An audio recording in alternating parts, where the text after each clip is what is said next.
Let's talk.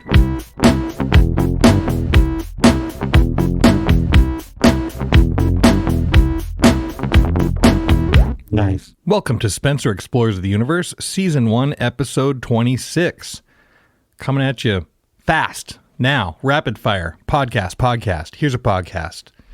Heads up, here comes a podcast. Thank God, you're saying. A podcast. What would I do without a podcast? Is Spencer going to put out a podcast? Yes, I am. In fact, this new situation, the self-quarantine, has provided me with time to focus on the show, which honestly, though I wouldn't have chosen an outbreak for a reason to do this, I've really been enjoying it.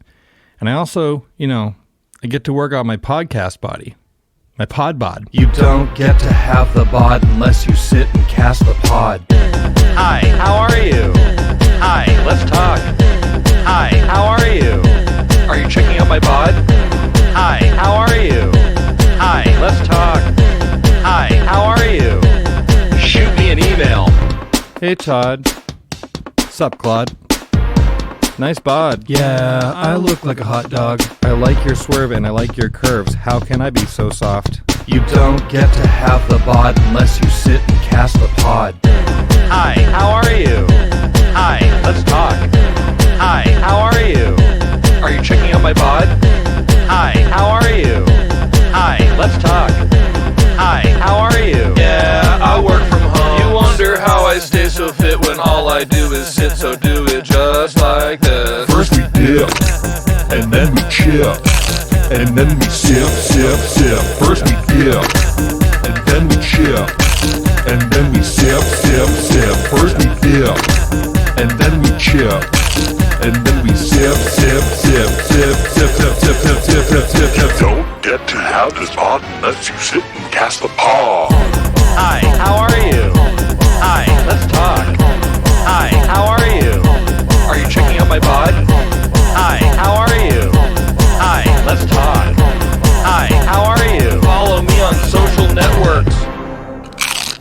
Yeah, so I'm feeling pretty ripped in my podcast chair. I thought this week it would be nice to check in with the mayor, Kate Snyder, who is a rad person and doing a great job, in my opinion, keeping people informed about what they need to do. And I just wanted to touch base with her and get her perspective on this whole thing and what the objectives are and what we're doing as a city to combat this whole thing. Yeah, but not news. Like, if you need news, go read the news. Go to the CDC website, go to a trusted news source. This is a talking show about things and stuff. So we're not news, but Mayor Snyder was kind enough to take time out of her busy schedule to phone in safely and just kind of talk about what's going on and shed some light on some stuff. So I'm going to present this one uninterrupted. So we'll do the Bull Moose Minute and the Main Spirits Happy Hour at the end. This show is brought to you by both of those companies I just mentioned. Bull Moose, where you can buy local music, commission-free, mind you, at bullmoose.com, as well as many other titles as well, obviously. And then also by Main Spirits, who bring all the great liquors and spirits into the great state of Maine. You can check them out at mainspirits.com on their app or on their Instagram page at main_spirits. And also shout out and thanks to Sun Tiki Studios for always being excellent. Sun Tiki Studios, a fantastic place for people to rehearse and play live music. Right now, not open because obviously, but as soon as we get the okay, it'll be back on, and that'll be the noisiest little building in Portland again. SunTikiStudios.com for more information. So now, I got a split. The mayor wants to rap with me about some things. I bet you didn't think you'd be doing this. No, I don't think anybody thought we would be facing this. Mm-hmm. Are you spending any time at City Hall, or City Hall is closed? No, it's closed. And so last Friday, after the press conference that we did at 2 p.m., it was announced that City Hall would close at 3 p.m. And so at that point, employees were encouraged to take what they needed and leave the building. And then there was a meeting with senior level city staff, and they discussed next steps. And it was during that meeting that they decided to close City Hall this week, and basically say, no staff, no public, no one in City Hall during the week of March 16th. And the idea there is that custodial staff would do a really, really deep clean of City Hall and other city buildings that are closed right now, like the India Street Clinic. And I looked at the city manager, or I guess maybe I talked with him on Friday night, and I said, will you be going into the office at all on next week? And he said, nope, you and I are not going to go in because that is not sending the right message. And, we need to abide by this closure. So I have not been. No, I've been at home. And if not at home, the only other thing I did this week was either go to the grocery store, or we did a press conference on Monday at the Cummings Center. So I was there. But I'm kind of feeling like, I want to model the behavior that I feel is so important, which is stay home. And it's not so bad necessarily. If you're able to work and take care of your kids and other things, I certainly don't mean to imply that it's not challenging, but the safest thing that we can do right now is be at home. And I've got 3 kids at home, 2 23-year-olds and a 20-year-old, almost 20-year-old. He's home from college because, everybody was sent home. Right. And so, they're tempted. My 2 older kids are both working from home because they're in full-time jobs. One's lives in New York City, and she's come home, and the other one works here in Portland, but she's home. And yesterday, one of our daughters wanted to go over to a friend's house to basically work from home together. And I said, that misses the point. The point is that the 5 of us are exposed to each other, but when one of us kind of goes outside that, we're kind of taking on all of that person's exposure. And that's the whole point right now. Even if we're getting together in small groups, we are kind of going against the guidance, which is try to keep it contained at this early stage so that we don't have to be contained for even longer than what will be required. So anyway, I'm taking it all really seriously. Like I said, I've still gone to the grocery store because that's you got to eat. Kind of something you need to do. Yeah. But I guess I'm such a believer in this early aggressive caution. Oh, I'm on board as well. And, one has to keep in mind that every time they step out and expose themselves to an outside person, which is tough too, because if you see somebody your instinct is to be like, hey, and you want to exactly, right. But every time you do that, you kind of reset the clock to 0 on the potential exposure and potential incubation time, right? Right. For that group. So, any recommendation? At this point, my computer froze, so I had to restart the program, which wasn't embarrassing because it's not like I had the mayor on the phone or anything.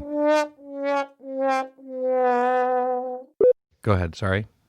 Yeah, I was just going to say that I think people are adapting, and it's pretty impressive because, like you just said, you run into someone and your inclination is to be like, hey, how are you doing? And you can still do that. You just don't have to hug or shake hands or, sort of. And I think people in some ways are kind of jokingly keeping that 6-foot distance, but it's also happening. And so I think that people, definitely people are getting it, and that feels good. Yeah, I'm seeing, I know there's redundancy in messaging, but I think it's also important, to reinforce this. Let's stay home and squash the curve, as they say, right? Yeah. Do you feel like Maine is responding more aggressively than some of the other states? Because I'm kind of leading the witness here, but I feel like I'm seeing a higher level, a more aggressive response from home than I'm in the news I'm seeing from other states. Well, I think that we have the benefit of seeing, it's almost like this thing has been moving west to east. And so I think that Maine has the benefit of seeing some actions being taken ahead of time. And so, California, Washington State, they've been dealing with this longer than we have. And over the weekend, we saw that the city council, along with some business owners in South Boston, started taking action in terms of voluntary business shutdowns. We're watching New York and New Jersey take measures. And so I do think that I hope that we are acting early and aggressively. And like I said, I think we're doing it kind of in response to what we're seeing happening in other places. And we have that benefit. And the other thing is, I certainly wouldn't call it a benefit, but we are seeing what happens when you don't take early aggressive cautions. And so the spread and the spike is real. And that's what I think that's what we're trying to avoid. If you look at what's happening in Italy and what has happened in Italy, that is exactly what we're trying to avoid. And then, and people will sort of poo-poo the whole thing. But when you get into a state of like lockdown, which, that term lockdown, I think can be, it's an unregulated word, because lockdown can still mean you're going to the grocery store, you're going to the pharmacy. But when you've got, like they do in Italy, when you've basically got a situation where everybody's movements are being monitored, that feels pretty big, and I don't think we want to get there. Like police state kind of vibe. Yeah, and so anyway, I guess I just keep thinking to myself, the more we can spread the word about being kind of appropriately responsive to the lessons that are being learned, hopefully we lessen the impact in the state of Maine. I mean, the last thing we want to do is have our healthcare system completely, overrun and unable to be as responsive as they want to be for people because we're just not prepared. So, I just, it's hard to though too, because we have very little playbook for this. Right, and we're ahead of the curve in that Governor Mills, reinstated the departments that she felt that we'd need to handle something like this before this was even a thing. Yeah. So. Yep. Yes, thank goodness. Yeah, right. And I think that from what I understand, I don't know her personally, but the commissioner of Health and Human Services at the state level, Jean Lambrou, is just doing an amazing job, and her staff. And I think the governor is truly leading, and thank goodness for that. It's nice having a governor whose sister is a doctor who will listen to, the experts and just. I'm not a big Facebooker. I'm not a huge social media person, but I have definitely gotten on Dora Ann Mills' Facebook page on a daily basis and read what she has to say, and informed and pragmatic. And we're lucky to have that whole family in the state of Maine. That's right. So speaking of Facebook, we live in a time of questionable information being kind of floated out there. Facebook is, the mixed bag that we've always known that it is, or more acutely over the past 5 years. But to me, what's very important, and I'm having conversations with people I know people want to help, but they're just sharing information that, I feel might be not vetted very well. And for instance, I'm kind of getting my information from you, from the governor. Okay. It's a weird thing to say, but it's true. It's not weird because you're the mayor, but and you're leading, so we look to you and you're doing a great job. I guess it's just weird because I know you as a person in the world, but also the CDC, the World Health Organization, and the Washington Post, for instance. That's kind of my pool. Do you have any recommendations on where people can kind of look to get up-to-date information, especially on the local level? Well, I think the Press Herald does a really good job of covering what's happening locally. I'm trying to put on my Facebook page, which is Mayor Kate Snyder, Portland, Maine. As you know, Spencer, I'm not one for putting a whole lot of my opinions out on Facebook and using that as a forum for discussion, but I have certainly been using this official page of mine as a way to share information that I'm coming across. And so I think there's a lot of great resources. First of all, I do think that we want to be keeping up with what's happening at our state level. So I'm putting a lot of things up there that are coming from the governor's office or from the legislature. That's real stuff that we can look to and say, okay, so what does this mean? Expansion of unemployment benefits, or what does this mean that the city council can meet remotely? So I want people to have access to those things so that they're saying, okay, I get it. Like I'm able to follow the breadcrumb trail. I posted something last night, which I thought was a really common sense way that people could help themselves and others, and sort of the emphasis on others. So how is staying home helping others? And that was just something that was kind of on a Google site. But like you, I'm looking at the Washington Post. I'm looking at the New York Times. I like the Medium a lot. Every morning in my inbox, I have the Press Herald, the New York Times, the Skim, the Morning Brew, main public news updates. I'm just looking at here, the Medium. So those are kind of my go-tos right now. And then if I've got people out there in the world who pass something along to me and I think it would be helpful to people, I'll put it up on my Facebook page. Very good. So then, like, sorry, blowing up over here. That's okay. Whereas I think an important part of this is the mental health aspect, you know, keeping people calm. Or encouraging people to stay calm. Like, I mean, I'll just put it on the table. Like, I'm feeling the same anxiety that everyone else is feeling, that kind of that fear, that nervousness, but then also just, you know, trying to keep my my nose in the books and stay focused. Like, there is a point in the morning where I will stop what I'm doing and go upstairs and quote unquote get ready for work. Then come downstairs and work and try to maintain some semblance of normalcy. And then also, like, thinking about, like, with my wife, like going outside for a walk, like that's okay to do, right? Of course. Yeah. And yesterday at lunchtime, it was cold, it was windy, and it was rainy. And I was like, okay, I'm going to lose my mind if I don't get outside. And I walked from my house to the back cove and I ran around it and I walked home and I felt so much better afterward. And I had zero interaction with people. There were probably 2 other people on the back cove when I was making my way around it.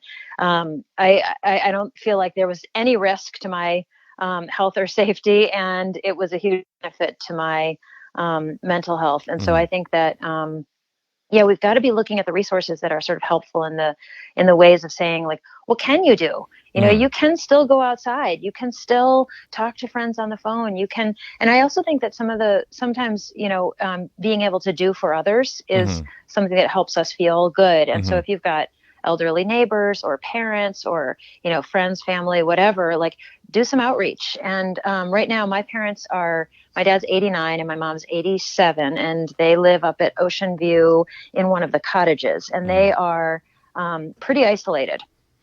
And because I've done a little bit of traveling recently, I can't go see them. And so one of my sisters is going over who hasn't been out of town, and she's going to do some FaceTiming with family members so that we can say hello to them.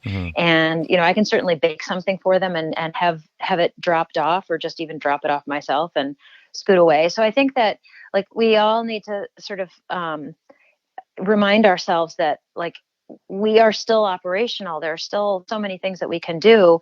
And we got to look to those things and maybe just create some new habits and patterns. And oh my God, I'm looking across the room right now at a pile of stuff that our son brought home. He had to, you know, clean out his dorm room, lickety split. And so we have so much stuff. So one of the things I'm going to focus on at some point today or tonight is, like, clearing away some of the clutter. So I don't know. I think that people always want to have some sense of purpose. And I think we can, in this new normal, we can do lots of things, and they're just different things. So, take that time to organize your space and whatnot.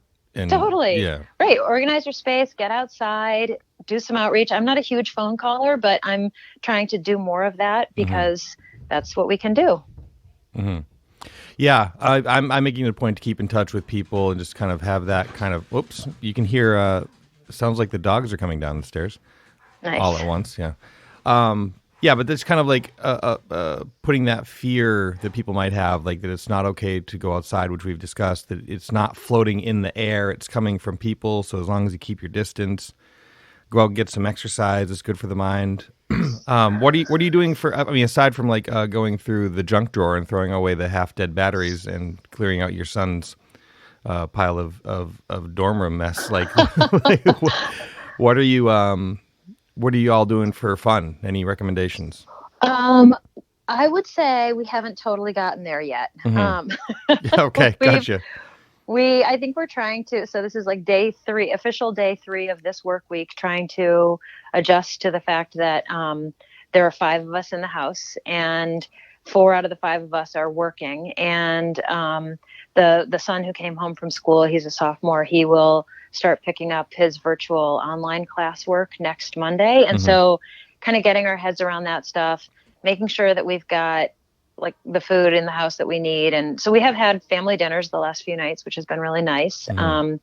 And yeah, I mean, it's just fun having everybody around, but we haven't like settled into Scrabble every night or anything like that. Right. But that Not yet. may be coming. Right. That's right. And I guess if I had one other question for you, is that you have a pretty unique view from 30,000 feet of Portland in this situation, where considering your your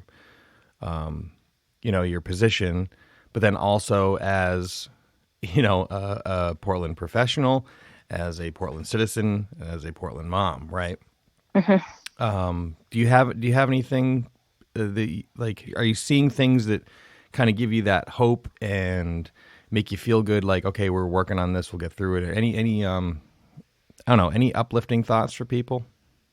Yeah, I am I'm super optimistic about Portland. I think that people do work together, and I do think that people think of what we're doing as a community effort in terms of a team. And so we are trying to provide city leadership where we feel it is the right thing to do. And so we've taken some, as you know, measures to restrict activity, specifically with regard to restaurants and bars and places where people are going to gather. I mean, yesterday there was a day-long curfew on these types of gathering establishments. And that's tough. That's tough for business owners. It's also tough for people who wanted to go out and celebrate St. Patrick's Day. Yeah. And yet I don't think I've gotten a single email or phone call saying you're doing the wrong thing. In fact, people are asking for more. And so as a city, we're looking to the state. As a city, we're looking inward to ourselves to see what are the right actions that we can take. But I'm so encouraged because I think that the business community is also stepping up, and they're saying we're going to close our doors because we want to keep our employees safe. We want to keep ourselves safe. And we're part of this community effort that recognizes that early aggressive caution is going to be the thing that prevents us from being mired in this for months. And nobody knows what's coming down the pike for Portland. That's right. Right now, our healthcare system is gearing up and getting ready, and yet our numbers are still very manageable. We read in the paper every day how many tests are happening, but we also know that personal protective equipment and the number of tests, these are all challenges for us. And so, but optimistically, I feel like nobody's kind of going at this in a like we're never going to make it through kind of way. People are asking, how can we help? How can we help each other? What is it that we as individuals can do? What can we do as business owners and community? And as I said, the city, both city staff and the city council, is kind of in constant communication right now. And that feels so important, is communicating. And so when you reached out yesterday and said you were doing this podcast, I thought, yeah, of course, that's something that I want to do, because being able to communicate with people, even if you don't have all the answers, I think it's the right thing to do. And it's such an important thing to do. And everybody's doing it in their own way. And so anyway, that feels very encouraging to me. People might be anxious. They might be fretting about things. And I get a lot of outreach from folks, but for the most part, people are looking for more protection. They want to know what they can do, and they're taking it really seriously. Yeah, it's good to take it seriously. The people who aren't taking it seriously, we'll call them the flat earthers of this situation. I don't know what to tell them. And then there's also the people like maybe taking it a little too seriously. Like, you can leave some potatoes for other people. Correct. Yes. I was at the grocery store yesterday, and there were rolls of paper towels, but not a lot. There were maybe like 10 left on the shelf, 10 like 2-packs or whatever. And I looked at them and I thought, I want those paper towels. Or as we call it in our house, toilet paper. Right, exactly. So I took one package. I took one 2-pack, and I thought, this is we all have to exercise. It's one thing to say, like, don't hoard and don't buy more than you need. It's another thing to actually do that and exercise that. So I did. I took one package, and I thought, this is the right thing to do. And if we all do this, then the supplies will last. And yeah, it's real. The no toilet paper thing is terrible. It's so stupid. Mm-hmm. Did you see that the governor actually issued a statement saying, like, you cannot gouge people, like, you can't go out and buy toilet paper and then resell it for some ridiculous amount of money. Like, it's sort of sad that we had to get to the point where the governor's making a statement. Yeah, like there's actually a store in Portland that was selling toilet paper rolls for $10 a roll. Yeah, that's not great. No, that's like the worst of humanity. Yet, when I was at the grocery store the other day, I walked by a couple of people by the produce aisle, and the conversation I heard was, no, I have 2 onions at home. These are the last ones. You take them. So that's the best of humanity. Oh, that's good. That makes me feel good. So more of that and less of the gouging, please. Right. And again, like, I also think, okay, so what are we preparing for here? Are we preparing for a couple of weeks, or are we preparing for a year? And I can't go to the latter. I have to say, look, we are going to be really sort of conservatively staying in for a few weeks. And my hope is that after that, point in time, we can start to move into some new kind of new normal, which means, like, there is toilet paper on the shelves at the grocery store. So, but I don't know. I guess all we can do right now is not act like it's, we're inside for the next year. I think it's safe, and not that I'm like in any position to give anyone advice on such matters, because who knows, but my gut tells me that if we just buy what we need for the acute, future, like you would regular go buy groceries. Like when you go buy groceries in a normal, like when you do your big run, that's for a couple weeks anyway, right? So just do that. Well, I don't typically do that. I was thinking about this yesterday. You know how you hear about, the European style of shopping is basically like buy what you need for a day or two. Right. I'm not saying that I only do a day or two, but I definitely don't go to BJ's and stock up maybe the way some people do. Right, but there's a middle ground though, like where you go get your staples. I need to be a little bit more kind of in the way of Gotcha. Like, all right, don't buy one thing, maybe buy 2. Right. That middle ground between prepper shopping. Here's the thing, right? If it goes more than a month, that's a totally different story. Yep. And that's going to be a totally different like civic response, and it's going to be different. So it's like to prepare for that right now doesn't seem like the right idea, especially when I can speak from personal experience. I'm just trying to go to the store to get the regular amount of the regular thing that I regular need. Right. And it's gone. Oh, yeah. Right. Definitely. And I know people are like, and I've kind of fallen prey to that, even though my wife was saying, like, don't worry about vegetables. I'll get them at the farmer's market tomorrow. I'm looking at the last bag of potatoes going like, I'm going to get those.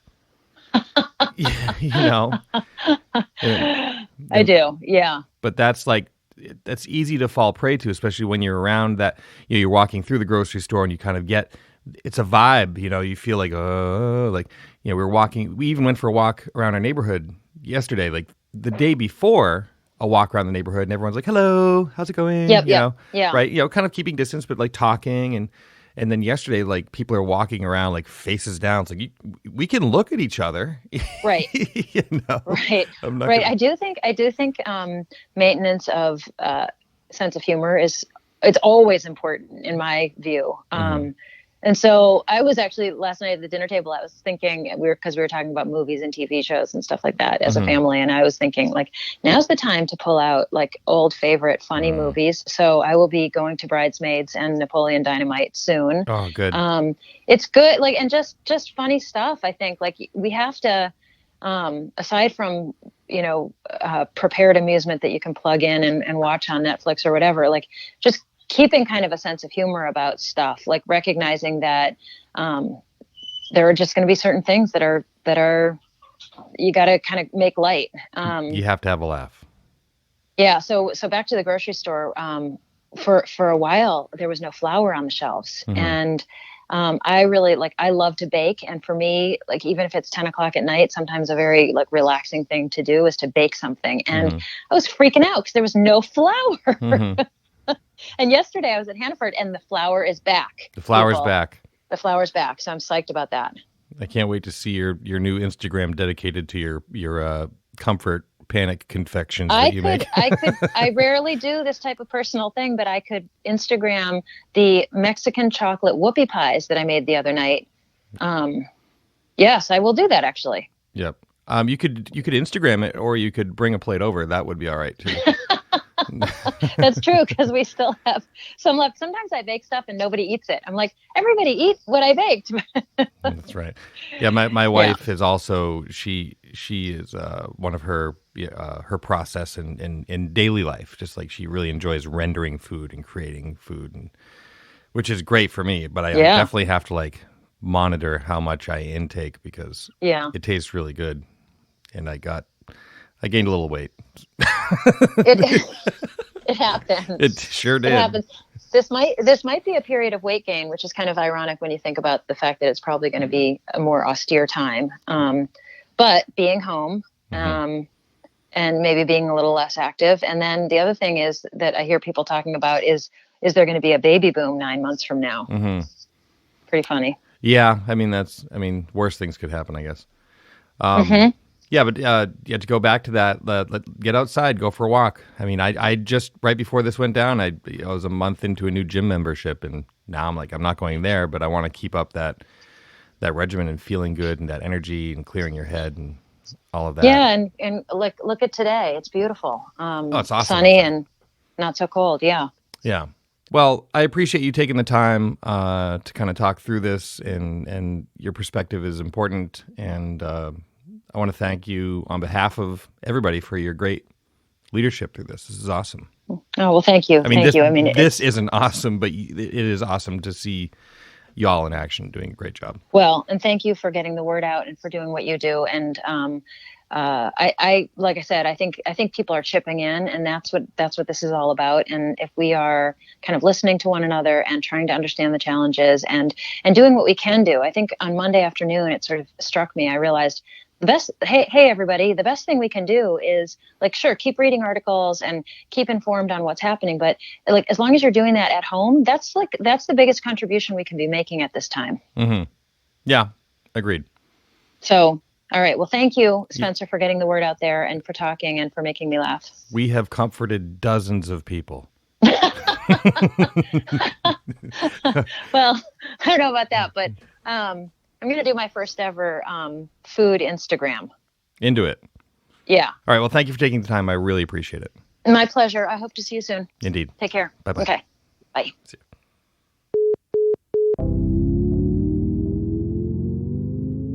This is your Bull Moose Minute for the week starting on March 23rd.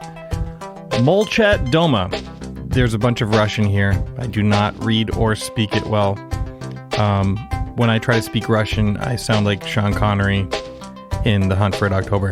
But this record is available on clear vinyl or CD. Silver CD, I presume. If you wanted to set a John Hughes movie in the USSR, you would put them on the soundtrack. Next, we have Minoy in Search for Tarkovsky CD, electronic music and noise that tries to evoke the feeling of Tarkovsky films such as Solaris, the original Russian one, not the George Clooney one. This was released on cassette in the 80s. Cavetown, Sleepyhead on CD and turquoise blue vinyl. He's a bedroom YouTuber. He's a YouTuber who got big. Now he's on Warner Records, which used to be called Warner Brothers Records. Fun fact. So, a YouTuber on Warner Brothers. We also have Piranha. It's self-titled on vinyl only. This is heavy prog rock from Australia, circa 71. All of these titles that we've just mentioned are available at bullmoose.com right now because the stores are closed to the public due to the outbreak. But you can order whatever you want from them and they'll ship it right to you because they're a good group of people. This has been your Bull Moose Minute.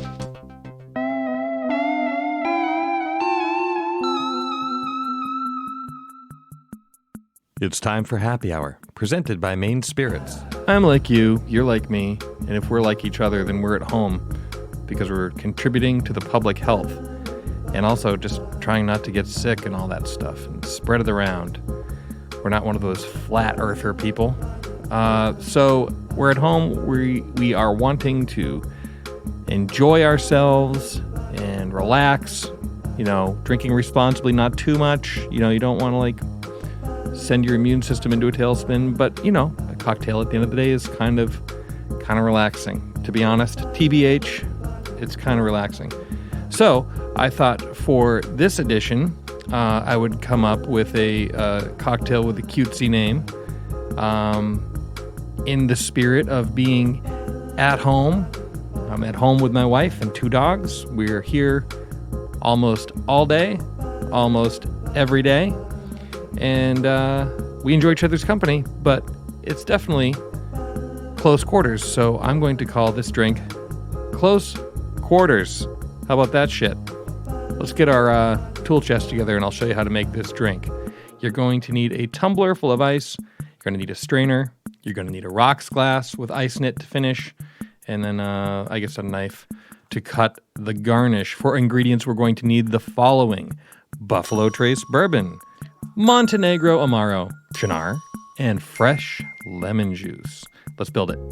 In a tumbler full of ice, pour equal parts 1 ounce bourbon, 1 ounce Montenegro, 1 ounce Chinar, and 1 ounce of fresh squeezed lemon juice. Put the top on your shaker, give it a good old shakeroo, and we're done. Take the top off, put your strainer on, go over your rocks glass, which you have filled with ice because I already told you to do that. Garnish with a lemon peel, have a nice slurp. Yep, you deserve that. You deserve that because these times are unprecedented, and a nice cocktail goes a long way. This has been Happy Hour, brought to you by Maine Spirits. You can find out more about more spirits at mainspirits.com, on their app, or on Instagram at main_spirits. This is me, who's been talking the whole show, reminding you to drink deliciously and very responsibly. Spencer Explores the Universe is brought to you by Maine Spirits. Visit them online at mainspirits.com or on Instagram at main_spirits. And by Bull Moose. Visit them online at bullmoose.com or at one of their many locations peppered throughout Maine and New Hampshire, and also by Sun Tiki Studios on Forest Avenue in Portland. Visit them at suntikistudios.com. This has been a Mistakes Were Made production.